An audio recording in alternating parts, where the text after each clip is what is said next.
Good morning student. SST की online class में आपका स्वागत है। हम लोग इस समय सिविक्स में थर्ड चैप्टर लोकतंत्र और विविधता पढ़ रहे हैं, उसके किताब पढ़ रहे हैं। हम लोग का आज का जो टॉपिक है वो भिन्नताओं में सामंजस्य और टकराव, और दूसरा टॉपिक जो रहेगा वो है उत्तरी आयरलैंड में और नीदरलैंड में सामाजिक असमानता। जो टॉपिक आज हम लोग इस वीडियो में पढ़ेंगे, पहला जो टॉपिक है विभिन्नताओं में सामंजस्य और टकराव। देखिए, भारत एक ऐसा देश है जहाँ पे विभिन्न जाति, संप्रदाय, धर्म के लोग, छोटी मोटी घटनाओं को छोड़ दिया जाए तो मुझे नहीं लगता कि भारत में ऐसा भेदभाव होता है। उसका सबसे बड़ा कारण है भारत का संविधान, भारत का धर्म निरपेक्ष होना। भारत का कोई अपना धर्म नहीं है। भारत का वही धर्म है जो यहाँ के रहने वाले लोगों का। समस्याएं आती कब है? इसका उदाहरण है अमेरिका में नस्ल भेद, यानी गोरे और काले। अमेरिका में जो आश्वेत लोग, जिन्हें हम लोग काले लोग बोलते हैं, वो थोड़े गरीब हैं, और श्वेत जो है यानी जो गोरे लोग हैं वो अमीर हैं। इसी के कारण इन दोनों के बीच मतभेद होता है। यही स्थिति हमारे यहाँ भारत में है, जो इस समय हमारे यहाँ वही स्थिति है, थोड़ा दलितों की है।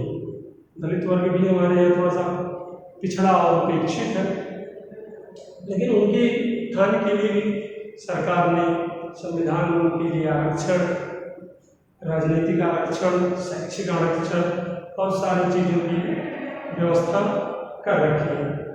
लेकिन होता क्यों है?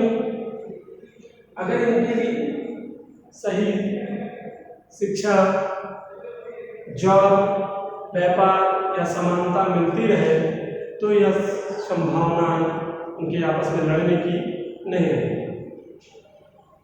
लेकिन चूंकि जो हमारे यहाँ के दलित हैं वो ज़्यादातर भूमिहीन मजदूर हैं, उनके पास अपनी ज़मीन, अपनी खेती बाड़ी नहीं है, ये दूसरे अन्य लोगों के यहाँ काम करने पे ही मजबूर रहते हैं।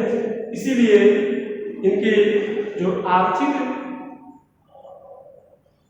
क्षेत्र है, या कह सकते हैं आर्थिक जो समानता है अन्य लोगों में, जाति और धर्म में, वो थोड़ा कम है। अगला जो हमारा टॉपिक है वो उत्तरी आयरलैंड तथा नीदरलैंड में सामाजिक असमानता है। ये कभी कभी ऐसा भी होता है कि जो सामाजिक और असमानताएं होती हैं वो केवल एक अलग अलग जातियों और संप्रदायों में नहीं होती, बल्कि भिन्न भिन्न संप्रदायों में या एक ही किसी संप्रदाय में होती है। इसका उदाहरण है आयरलैंड और नीदरलैंड। आयरलैंड और नीदरलैंड में दोनों में ईसाई हैं। ईसाई बाहुल्य क्षेत्र है, दोनों में ईसाई जात के लोग रहते हैं। लेकिन हर जातियों में कई प्रकार के धर्म संप्रदाय होते हैं, इसमें भी दो हैं, एक है कैथोलिक धर्म और दूसरा है प्रोटेस्टेंट। कैथोलिक धर्म चर्च या कह सकते हैं ईसाई क्रिश्चियन में सबसे पुराना धर्म है कैथोलिक धर्म, और प्रोटेस्टेंट जो है वो नया है। प्रोटेस्टेंट धर्म जो है वो कैथोलिक धर्म में व्याप्त बुराइयों के विरुद्ध ही आया है, और इस आंदोलन या इस धर्म को चलाने वाला जो है वो मार्टिन लूथर किंग है।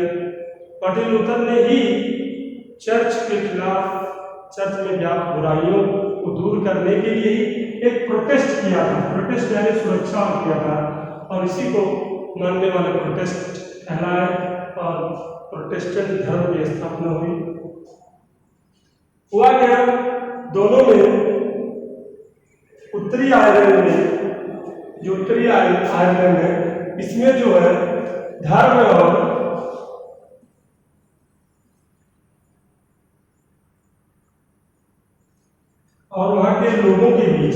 धर्म और लोगों के बीच जो है वो क्या है, समानता है।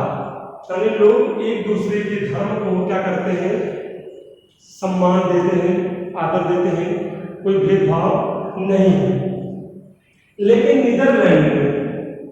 नीदरलैंड में दोनों के समुदायों के बीच असमानताएं हैं और यही असमानताएं क्या कर रही हैं, दोनों के बीच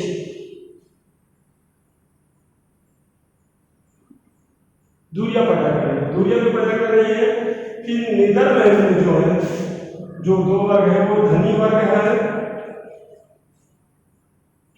और गरीब वर्ग।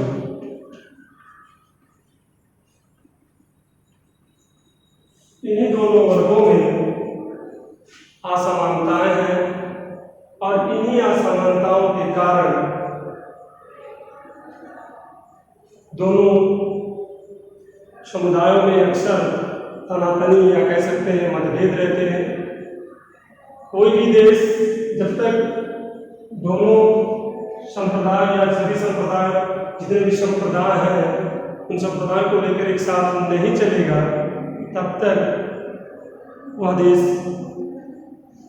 आगे नहीं बढ़ सकता। इसका उदाहरण मैं भारत और बेल्जियम का देता हूँ। भारत क्षेत्रफल और जनसंख्या के हिसाब से काफी बड़ा देश है। बेल्जियम भारत की अपेक्षा बहुत छोटा देश है। दोनों में अलग अलग संप्रदाय, जात, धर्म के लोग हैं, लेकिन दोनों में एक विशेषता इसलिए है कि दोनों ने कभी किसी एक जाति, एक संप्रदाय, एक भाषा को बढ़ावा दिया। इन दोनों देशों ने, भारत और बेल्जियम दोनों देशों ने वहाँ पे रहने वाले लोगों, वहाँ के संप्रदाय, वहाँ की सभ्यता, वहाँ की भाषा को ही प्रोत्साहित किया है और यह कोशिश की है अपने कानून, अपने संविधान में कि हमारे यहाँ रहने वाले जितने भी लोग हैं उनको बराबर का प्रतिनिधित्व मिल सके। शायद इसीलिए बेल्जियम और भारत में ऐसे भी कोई विकट समस्या या परिस्थिति नहीं खड़ी हुई है जिसके कारण गृह युद्ध या कोई तनाव उत्पन्न हो। छोटी मोटी घटनाओं को छोड़ दिया जाए तो ऐसी स्थिति दोनों देशों में देखने को नहीं मिलती है। इसका कारण मैंने बताया आप लोगों को। कारण क्या है? कारण यही है कि जो भी भारत में या बेल्जियम में कानून है, वह कानून वहाँ पे रहने वाले सभी संप्रदायों, जाति, धर्म में कोई भेद नहीं रखता। उनके लिए शिक्षा की व्यवस्था करता है, रोजगार के अवसर उपलब्ध कराता है और रोजगार में समान अवसर दे ऐसा भी वह प्रदान करता है।